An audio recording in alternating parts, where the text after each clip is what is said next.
안녕하세요. 안녕하세요. 네, 여러분들 만나 뵙게 돼서 반갑습니다.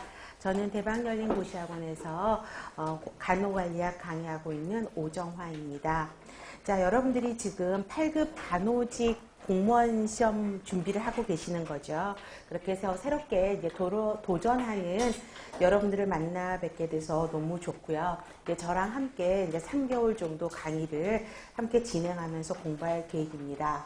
먼저 이제 전체적인 개론을 먼저 말씀을 드리자면, 우리가 국시에서도 여러분들 간호관리학 시험 보셨죠? 자, 국시하고 차이점이 뭐냐면, 국시에서 간호관리학은 35문제예요.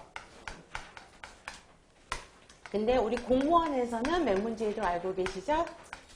네, 20문제죠. 20문제인데 여기에서 가장 큰 차이점은 뭐냐면, 국시에서 여러분들이 간호관리학 공부할 때 가장 힘든 부분이 어떤 부분이었어요? 간호사, 그쵸? 간호 역사죠.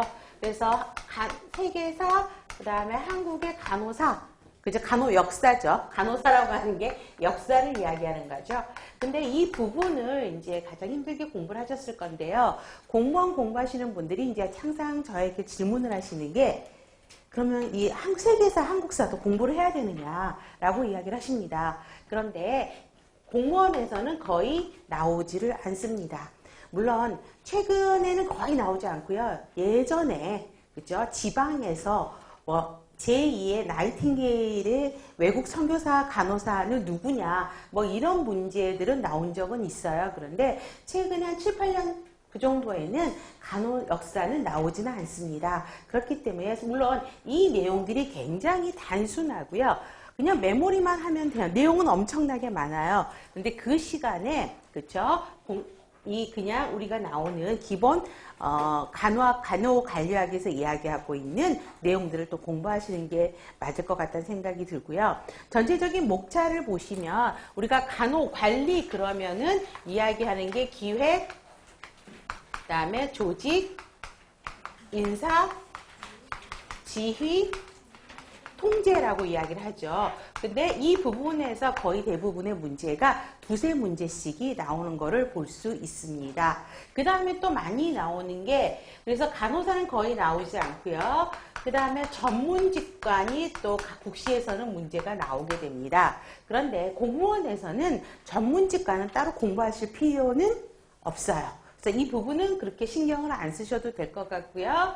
그 다음에 또 여러분들이 또 힘들어 하시는 게 뭐냐면, 법적 의무 부분이 조금 힘들어 하세요. 법률적인 용어가 나오고 있어서 법적 의무 부분을 조금 힘들어 하는데, 그 부분도 너무 걱정하실 필요는 없습니다. 그래서 그런 차이점만 보시면 공부를 하시면 되겠고요. 그 다음에 이제 시험 자세에 대해서 여러분들한테 이야기를 한다 그러면, 동기부여 몰입 정도가 가장 큰 거라고 생각이 들어요. 지금은 굉장히 100% 충전 다 돼서 오신 거잖아요. 근데 이 상태가 이제 시험 볼 때까지 지속됐으면 좋을 것 같고요. 그 다음에 여러분들 지금 서울시는 3과목이고 지방은 5과목이죠. 그래서 서울은 가장 어려운 과목이 생물, 그렇죠? 생물이 어렵고, 그래서 지역사회나 간호관리는 거의 만점을 맞으셔야지 훨씬 더 합격 당락에 가까우실 수 있고요. 지방은 5과목이잖아요. 그래서 골고루 공부를 하셔야 돼요. 가장 또 역사도 공부를 해야 되고,